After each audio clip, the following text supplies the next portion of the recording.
terça-feira, dia 26, nós tivemos a deflagração de uma operação da Polícia Federal chamada Placebo, que buscou indícios em diversos endereços no Rio, mas até em São Paulo também, sobre o superfaturamento na construção de hospitais de campanha e na compra de equipamentos em relação ao tratamento da crise sanitária do Covid-19 no Rio de Janeiro.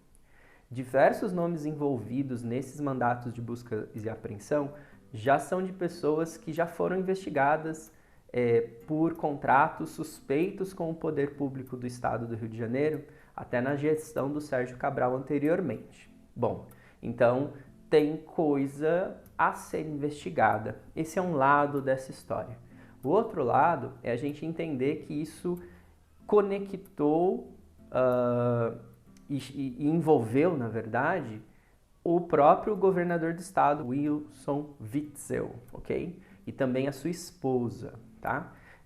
E aí a gente tem que dar uma olhada em como isso vai acontecer, porque temos todo aquele cenário já desenrolado nas semanas anteriores que a gente conversou, da troca do superintendente da Polícia Federal do Rio de Janeiro, tá?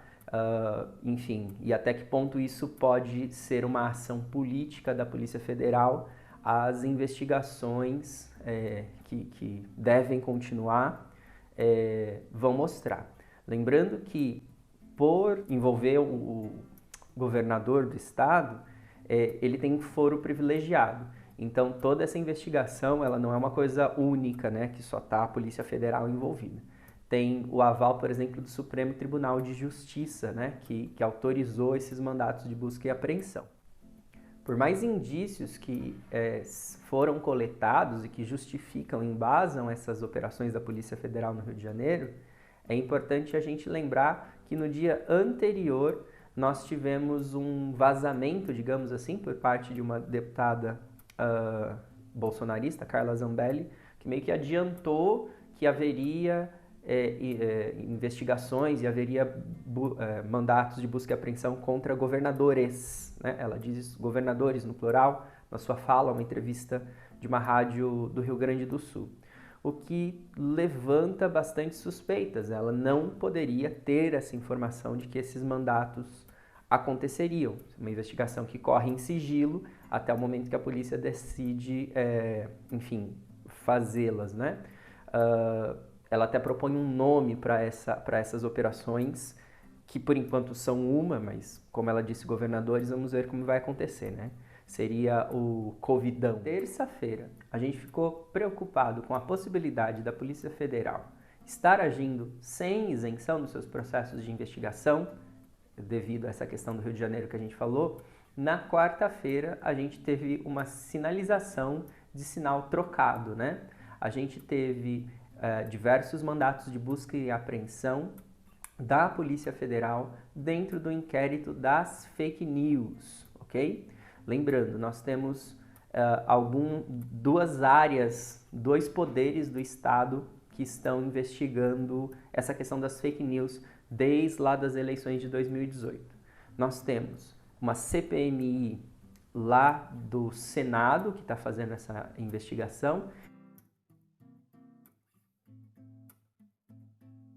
e nós temos também um inquérito que foi aberto pelo Supremo Tribunal Federal. A própria abertura desse inquérito já é uma coisa que gerou, e ainda está gerando, na verdade, muitas discussões. Diversos juristas defendem que o STF não poderia abrir essas investigações como aconteceu. Quem decidiu abrir foi o presidente do STF, o Dias Toffoli, e ele entregou, né, esse pedido de investigação para ser conduzido pelo ministro Alexandre de Moraes. O esperado, o que muitos juristas afirmam que deveria acontecer, isso faz sentido, que a Procuradoria-Geral da República teria que ser quem começa essa investigação. E não foi o que aconteceu no caso desse inquérito.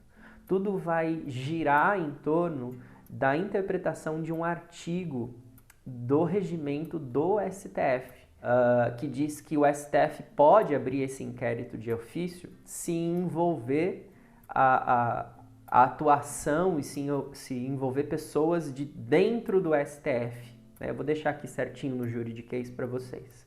E aí o Dias Toffoli ele teve uma interpretação mais atualizada. Esse regimento é de 1980. Então eles estão pensando ele está escrito pensando numa questão física, né, das pessoas que estão fisicamente dentro do STF. E ele fez uma interpretação já atualizada para a questão das redes sociais, como se todas as fake news e as ameaças dirigidas ao ministro não necessariamente precisavam acontecer fisicamente dentro do STF, mas ele incluiu isso e das ameaças sofridas pelas redes sociais. De qualquer modo, diversos comunicadores ligados ao bolsonarismo, né, os blogueiros, youtubers e diversos empresários foram alvos de mandados de busca e apreensão. E além disso, especialmente no caso dos empresários, eles tiveram autorização para ter o seu sigilo bancário e telefônico, enfim, de comunicação, quebrados desde julho de 2018 até agora 2020, para verificar se eles de fato colaboraram no financiamento e na produção de fake news. A reação do Poder Executivo, né, especialmente do Bolsonaro, foi bastante tensa já na quinta-feira. Ele mesmo disse que estava no limite com relação às atitudes do Poder Judiciário. O seu filho deu uma declaração nas redes sociais dizendo que a noção de ruptura, né, de ruptura institucional está sendo conversada dentro do governo, sem dar muitos detalhes disso, obviamente. Então, isso tudo veio somar uma carga política nessa semana a uma questão que aconteceu na semana passada, que foi a divulgação do vídeo, né, aquelas quase 2 horas, 1 hora e 56 minutos de vídeo, daquela reunião ministerial do dia 22 de abril. Né?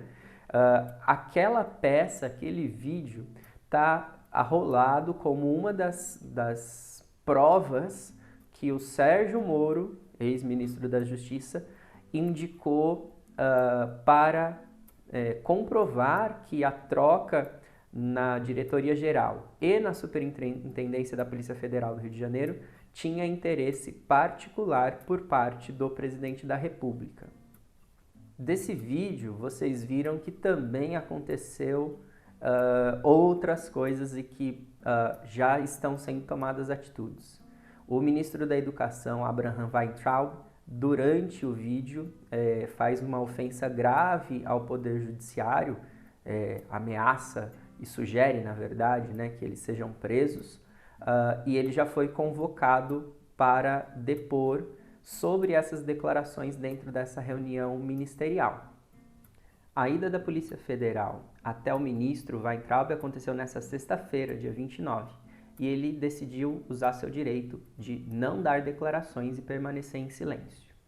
Bom, como consequências, nós temos que entender o seguinte: tanto o inquérito das fake news lá do Senado, quanto essa investigação conduzida pelo STF, elas dão margem a uma possível cassação, da chapa Bolsonaro-Mourão nas eleições de 2018, se forem comprovadas que houve manipulação da discussão e da construção da própria campanha, o que levaria então a população a votar sem qualidade, no sentido de ter informações verdadeiras.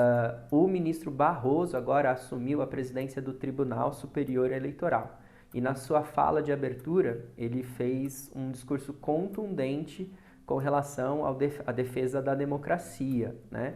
E a importância do voto consciente, baseado em informações verdadeiras, o que sinalizou uma ideia, né, uma postura de defender e realmente continuar com essas investigações. Se comprovadas essas questões todas, podem levar à cassação da chapa. Você não precisa de impeachment e nem nada disso. As pessoas seriam, então, perderiam os seus mandatos, tanto o presidente como o vice-presidente, e aí sucessivamente todos os seus ministros e tudo mais. Se isso acontecer, quem assume a presidência do Brasil temporariamente, se isso acontecer até dezembro de 2020, é o presidente, desculpa, da Câmara, o Rodrigo Maia, e aí ele tem que convocar novas eleições presidenciais. Sobre o inquérito da teórica interferência do presidente da República na Polícia Federal, o papel fundamental é da Procuradoria-Geral da República, que eu tenho como procurador-geral o Augusto Aras, ok? Então, cabe a ele decidir se as investigações vão apontar indícios suficientes ou não para que elas saiam da parte de inquérito, de investigação, e aí se constituam enquanto uma denúncia.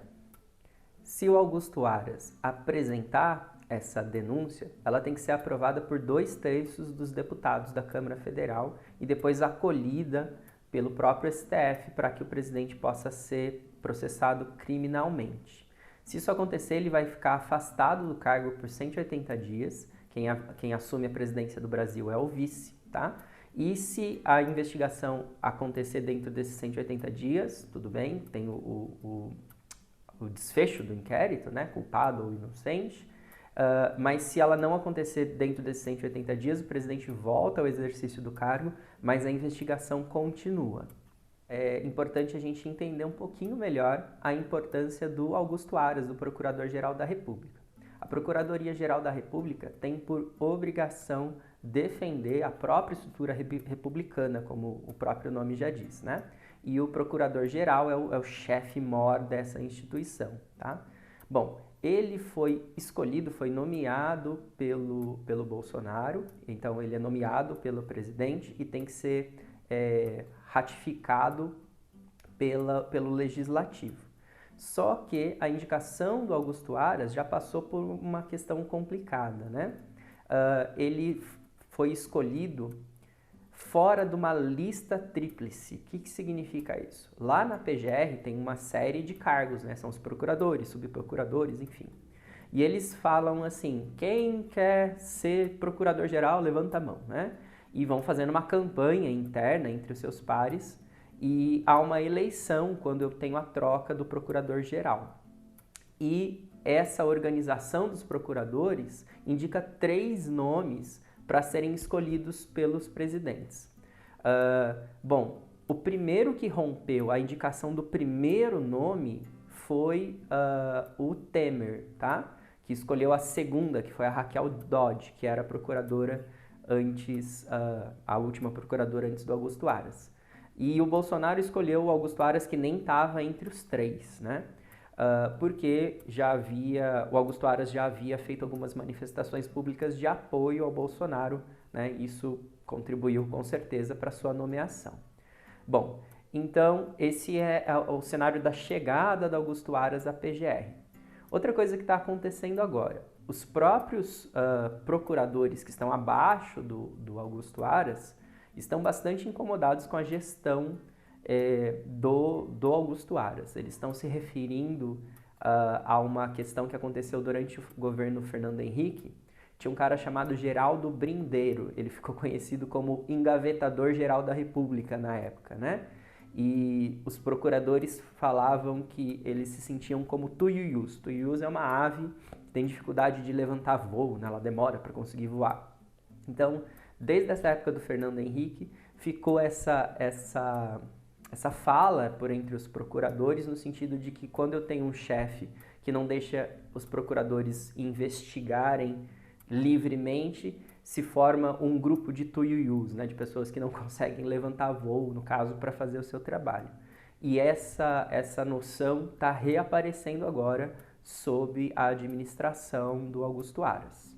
Até o momento, o Augusto Aras reagiu negativamente, assim, tipo, falando contra, por exemplo, as operações da Polícia Federal dentro daquele inquérito que eu falei da Polícia Federal ligada às fake news, ok?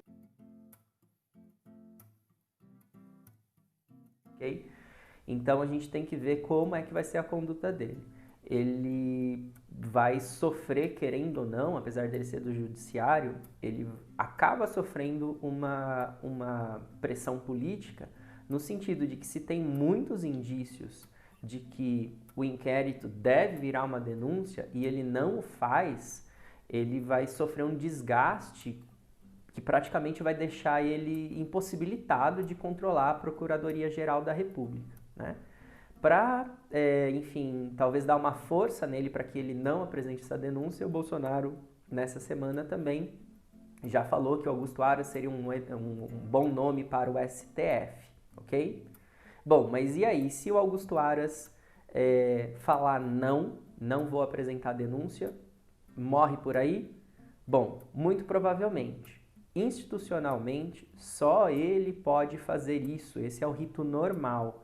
Mas aí tem uma outra possibilidade, que é a sociedade civil se organizar para um teórico impeachment do Augusto Aras. Se ficar entendido pela sociedade que o Augusto Aras devia apresentar essa denúncia e não apresentou, ele está agindo fora das circunstâncias dele, fora do que ele deveria fazer enquanto Procurador-Geral da República.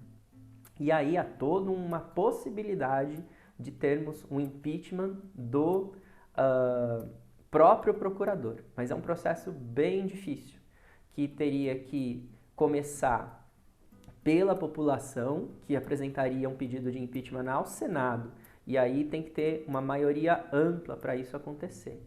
E outra possibilidade seria a apresentação de um pedido que tem que ser ratificado pelo presidente da República. E isso a gente sabe que não faz sentido, isso não vai acontecer.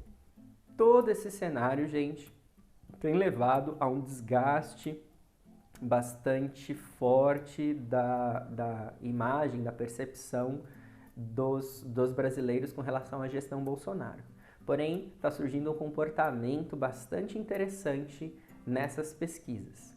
Por mais que nós tenhamos um aumento do número de pessoas que consideram a gestão Bolsonaro ruim ou péssima, ele sustenta ainda 1/3, aí cerca de 30% do eleitorado, classificando a gestão dele como ótima, né? E esse número é uma das coisas que o governo está cuidando muito bem para manter. A gente está vendo um presidente que governa pensando em sustentar essa base que é minoritária, mas é bastante forte. No campo da política internacional, é importante a gente destacar as manifestações que estão acontecendo nos Estados Unidos ao longo dessa semana, decorrentes da reação da sociedade civil ao assassinato de George Floyd, de 46 anos, na cidade de Minneapolis. Ele foi denunciado, enfim, né, foi acusado ali por tentar fazer uma compra com uma nota de $20 falsa. A polícia foi chamada e, ao fazer a prisão dele, ficou mais ou menos durante 8 minutos, o policial que fez a prisão, que é um policial branco, ficou durante 8 minutos com o joelho sobre o pescoço do George, que gritou algumas vezes que não estava conseguindo respirar, e ao final desses 8 minutos, né, isso foi filmado, ele foi colocado já desacordado numa ambulância e, enfim, declarado morto minutos depois. Em reação a esse fato, no próprio estado de Minnesota, mas também já em diversos outros estados, começaram a ter diversos protestos, até com registros de casos de violência, como colocaram fogo em alguns comércios, ataque, tentativa de invasão às prefeituras.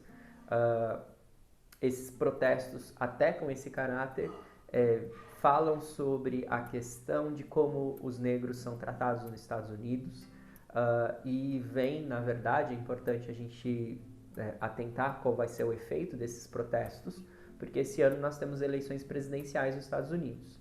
E nós temos o Trump como um dos candidatos, no caso a reeleição, e o Joe Biden pelos democratas. E os democratas têm historicamente uma aproximação muito maior com os negros e com os latinos dentro dos Estados Unidos. Então esses protestos são eclodidos por a questão desse assassinato, lembrando que os protestos não vieram diretamente do assassinato, né? mas na negativa da polícia afastar e começar a investigar, a processar os envolvidos nessa ação, né? Os policiais envolvidos nessa ação. Isso acabou acontecendo depois, mas num primeiro momento houve a tentativa de não iniciar uma investigação contra esses policiais. Bom, enfim, lembrando que para além dessa questão agora de 2020 da eleição presidencial, a gente entender como esses protestos vão influir ou não no resultado das eleições, no próprio período de campanha todo, é importante a gente lembrar de toda a questão racial dos Estados Unidos, né? Cerca de 60% das pessoas nos Estados Unidos acreditam que os negros são prejudicados, né? Que a escravidão, a história escravocrata dos Estados Unidos prejudica o negro na sociedade hoje, e também mais ou menos entre 60% da população acredita que o Donald Trump piorou as relações raciais dentro dos Estados Unidos. Tudo isso relacionado a um histórico até de guerra civil para resolver a questão da escravidão. Esse histórico dos Estados Unidos transforma esse evento e essas manifestações numa questão estrutural.